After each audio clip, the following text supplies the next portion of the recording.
Haleluya, puji nama Tuhan. Selamat malam kepada Bapak Ibu Saudara semua. Rabu malam tanggal 20 November 2024. Sebelum kita berbaring tidur, mari kita datang kepada Yesus. Bahwa katakan kepada Yesus, Tuhan Yesus, aku mengasihi Engkau. Oh amin. Buatlah hati Tuhan senang Bapak Ibu ya. Jangan membuat hati Tuhan mikirin kita gak benar saudara. Jangan ya, bikin Tuhan susah. Jangan ya. Tapi mari kita membuat Tuhan selalu senang ya, bikin hati Tuhan sukacita, bergembira. Ada ayatnya saudara ya, bahwa supaya hati Tuhan bergembira. Lihat kita nih, bahwa kita adalah anak-anak yang mencintai Tuhan Yesus, menyenangkan hati Tuhan, hidup berkenan sama Tuhan Yesus, yaitu hidup menjadi pelaku firman Tuhan. Karena malam hari kita mau baca, puji Tuhan, kita sudah baca 2 Korintus pasal 4 yang kemarin. Saat ini kita baca 2 Korintus pasal 5. Kita terus berurutan saudara ya. Puji Tuhan, surat 1 Korintus sudah selesai. Sekarang kita memasuki 2 Korintus pasal 5 ayat 1 sampai 10. Supaya kami berkenan kepada Tuhan dan kita mencintai Tuhan Yesus. Aku mengasihi Engkau Yesus dengan segenap hatiku. Amin, haleluya. Aku mengasihi Engkau Yesus dengan segenap jiwaku. Haleluya. Ku renungkan firman-Mu siang dan malam. Ku pegang perintah-Mu dan ku lakukan. Engkau tahu ya Tuhan, tujuan hidupku hanyalah untuk menyenangkan hati-Mu. Amin, haleluya. Aku mengasihi Engkau Yesus dengan segenap hatiku. Amin, haleluya. Aku mengasihi Engkau Yesus dengan segenap jiwaku. Haleluya. Ku renungkan firman-Mu siang dan malam. Ku pegang perintah-Mu dan ku lakukan. Engkau tahu ya Tuhan, tujuan hidupku hanyalah untuk menyenangkan hati-Mu. Amin, haleluya. Dalam Yohanes pasal 14 ayat 15 dan 23, demikianlah firman Tuhan. Jikalau kamu mengasihi Aku, kamu akan menuruti segala perintah-Ku. Ayat 23. Jawab Yesus, jika seorang mengasihi Aku, ia akan menuruti firman-Ku, dan Bapa-Ku akan mengasihi dia, dan kami akan datang kepadanya dan dia bersama-sama dengan dia. Itulah janji Tuhan bagi orang mencintai Tuhan. Ya Tuhan, punya mula kebesaran dan kejayaan, kehormatan, kemasyhuran dan keagungan. Haleluya. Ya segala-galanya yang ada di langit dan di bumi. Ya Tuhan, punya mula kerajaan, dan Kau yang tertinggi itu melebihi segala-galanya. Sebagai kepala daripada-Mu, sebab kekayaan dan kemuliaan itu semua berasal daripada-Mu, dan Engkau-lah yang punya segala-galanya. Dalam tangan-Mu lah kekuatan dan kejayaan. Dalam tangan-Mu lah kuasa membesarkan dan mengokohkan segala-galanya. Sekarang nyala kami Kami bersyukur kepada-Mu dan memuji nama-Mu yang agung itu. Terima kasih Tuhan Yesus Kristus, Engkau juru selamatku. Amin, haleluya. Bapa, sucikan mulutku ya Tuhan, sucikan hatiku, pikiranku untuk firman-Mu malam hari ini. Aku cinta Engkau Yesus, aku mau setia dan taat melakukan firman Tuhan. Segala puji hormat, segala kebesaran, ketinggian, kemuliaan, keagungan, kesempurnaan, kekudusan, tempat tertinggi di atas segala-galanya bagi Engkau, Tuhan Yesus Kristus, Juru Selamat kami, sentral kami. Engkau di atas segala-galanya. Kami sudah berdoa mengucap syukur. Amin, amin. Terima kasih kepada Tuhan Yesus. Kalau Tuhan sudah pelihara hidup kita dari hari-hari sampai detik ini, semua karena anugerah Tuhan. Oh, terima kasih kepada Yesus. Terima kasih yang tak terhingga, karena Tuhan sudah ciptakan surga. Sungguh kerinduan kita suatu hari berjumpa dengan Tuhan Yesus. Mari Bapak Ibu harus punya kerinduan berjumpa dengan Bapa di surga Tuhan Yesus. Senang selama-lamanya bersama Yesus di dunia penuh dengan rasa takut, duka, cita. Ya, saya punya saudara sepupu Tuhan sudah panggil, saudara. Ya, ada di Surabaya. Usia memang sudah lanjut, tapi setiap kita pasti suatu hari kelak dipanggil sama Tuhan. Tapi masalahnya, sudah siap atau belum? Biar kita mempersiapkan diri kita berkenan sama Tuhan. Untuk itu, kata firman Tuhan tadi dikatakan, jikalau kamu mengasihi aku, kamu akan menurut segala perintahku. Banyak orang Kristen ditanya, cinta Tuhan enggak? Jawabnya, cinta Tuhan, tapi tidak melakukan firman Tuhan. Tapi firman Tuhan katakan, jikalau kita mengasihi Tuhan Yesus, mari kita mau melakukan firman Tuhan. Jadi punya sifat taat.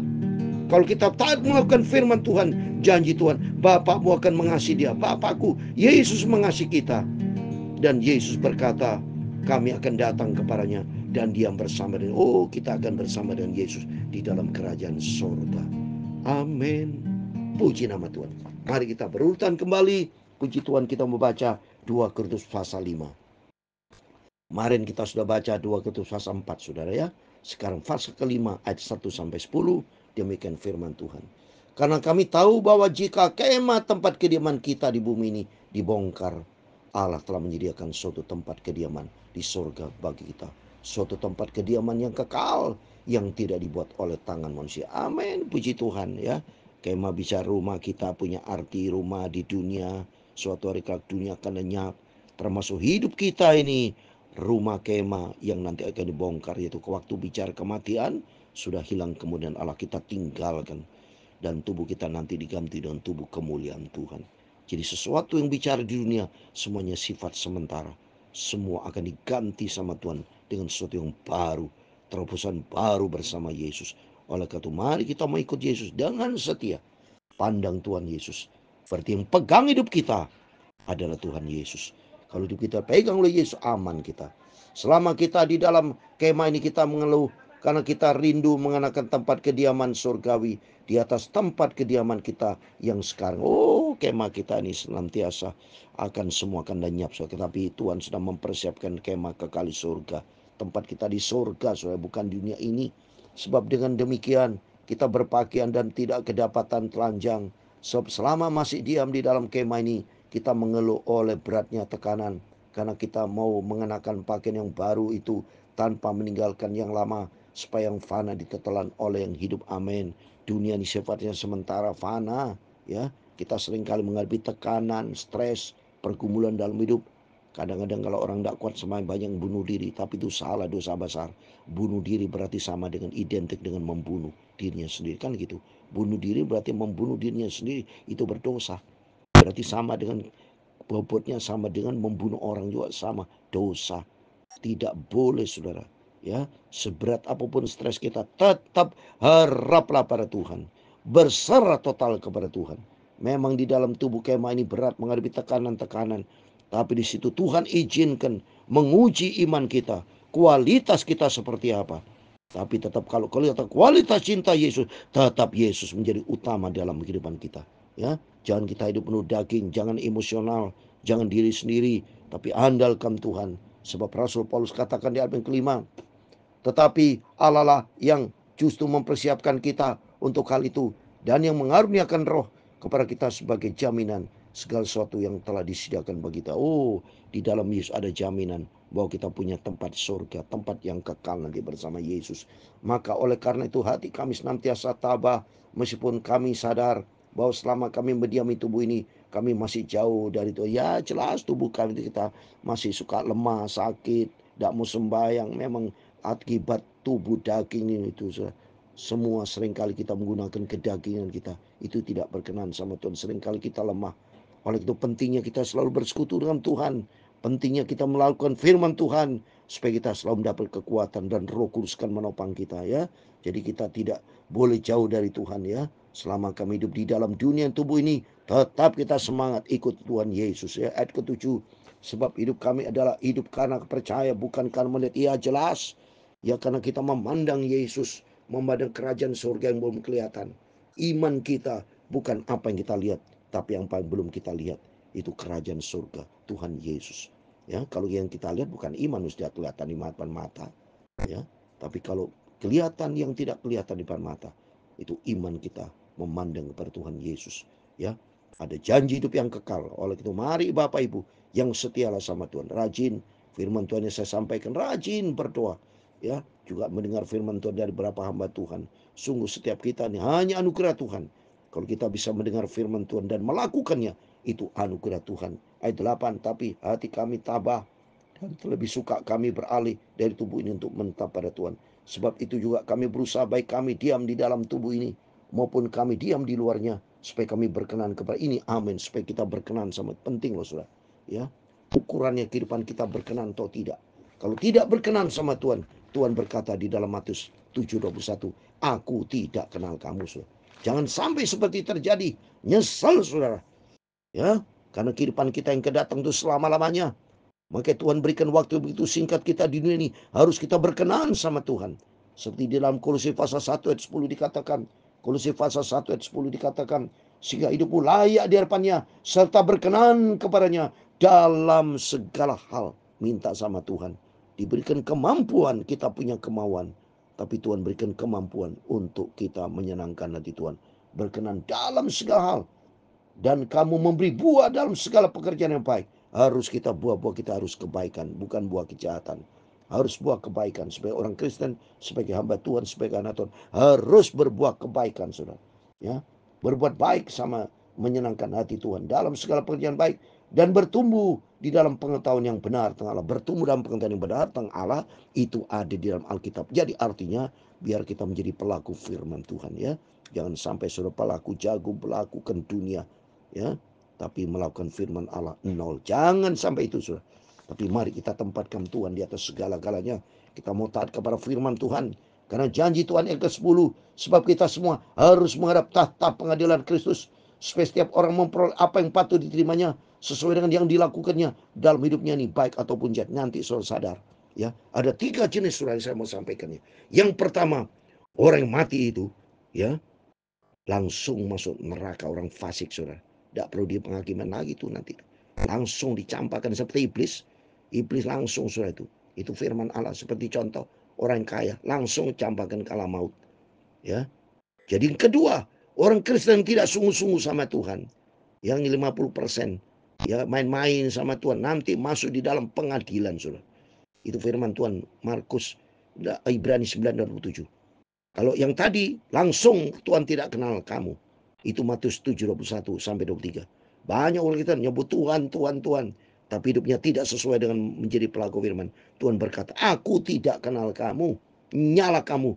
Dihukum sama Tuhan langsung. Itu. Tidak perlu masuk proses pengadilan itu. Langsung aku tidak kenal kamu. Udah selesai sudah. Yang kedua, ya, yang orangnya tidak sungguh-sungguh sama Tuhan. Ya, mempermainkan Tuhan seenaknya orang Kristen.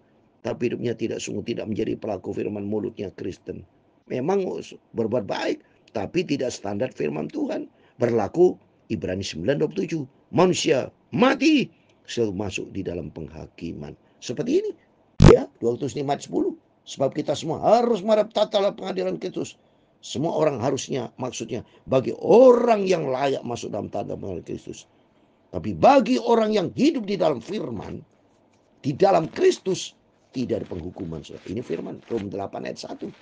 Saya berpegang kepada ini. Saya mau masuk di bagian yang ini, yang selalu di dalam Kristus. Rom 8 ayat 1. Demikian sekarang tidak ada penghukuman bagi mereka yang ada di dalam Kristus Yesus. Seperti contohnya begini loh Bapak Ibu. Selama kita hidup dalam dunia, sejauh Bapak Ibu tidak pernah melanggar hukum, tidak pernah melakukan apa-apa yang tidak menurut, masuk pengadilan enggak? Masuk penjara kan tidak, pengadilan pun tidak. Karena kita tidak berbuat dosa atau tidak melanggar hukum, malah menjadi pelaku hukum, melakukan firman Allah. Sama juga kalau kita nanti melakukan firman di dalam Kristus Yesus, menyenangkan itu, langsung terbang ke surga. Contoh di dalam Alkitab yang terbang surga, contoh Henokh masuk penghakiman? Tidak, karena dia bergaul karib langsung naik ke surga. Contoh lagi, Nabi Elia disangkum, diangkut sama mobil, bukan mobil, kereta berkuda, saudara, langsung naik ke surga. Ketiga siapa lagi? Musa. Keempat, Yesus naik ke surga. Kelima siapa? Gereja Tuhan. Saudara dan saya, mari kita menjadikan diri kita supaya nanti langsung naik ke surga, rapture, tanpa proses pengadilan. Karena kita hidup di dalam Kristus, menjadi pelaku firman Tuhan. Itu menjadi penting. Kalau kita menjadi pelaku firman Tuhan, kita taat, maka kita bisa langsung masuk ke surga bersama Yesus. Karena dasarnya kita mencinta Tuhan Yesus. Aku mengasihi Engkau Yesus dengan segenap hatiku, amin, haleluya. Aku mengasihi Engkau Yesus dengan segenap jiwaku, amin, haleluya. Ku renungkan firman-Mu siang dan malam, ku pegang perintah-Mu dan ku lakukan. Kau tahu ya Tuhan, tujuan hidupku hanyalah untuk menyenangkan hati-Mu. Mari kita kerinduan untuk menyenangkan hati Tuhan. Berkenan Tuhan memberkati engkau dan melindungi engkau. Tuhan menyinari engkau dengan wajah-Nya dan memberi engkau kasih karunia. Tuhan menghadapkan wajah-Nya kepadamu dan memberi engkau damai sejahtera. Bapa kami yang di surga, dikuduskanlah nama-Mu, datanglah kerajaan-Mu, jadilah kehendak-Mu di bumi seperti di surga. Berikanlah kami pada hari ini makanan kami yang secukupnya, dan ampunilah kami akan kesalahan kami seperti kami juga mengampuni orang yang bersalah kepada kami. Janganlah membawa kami ke dalam pencobaan, tetapi lepaskanlah kami daripada yang jahat. Karena Engkau-lah yang mempunyai kerajaan dan kuasa dan kemuliaan sampai selama-lamanya. Amin, amin. Terpujilah Bapa kita Tuhan Yesus Kristus. Selamat malam. Sebelum kita berbareng tidur, selalu saya tekankan, berjagalah dan berdoalah. Rajin baca Alkitab. Itu dilihat sama Tuhan Yesus loh, Bapak, dan surga. Ya, kalau Tuhan tidak lihat itu bukan Tuhan, tapi karena Dia Tuhan, Dia cinta, Dia perhatikan anaknya. Itu tertulis dalam Mazmur 53 ayat 3. Tuhan memandang dari surga, melihat anak-anaknya yang mencari Tuhan, dan disebut berakal budi. Amin. Tuhan memberkati kita semua. Tuhan bersama kita. Immanuel. Amin. Puji Tuhan.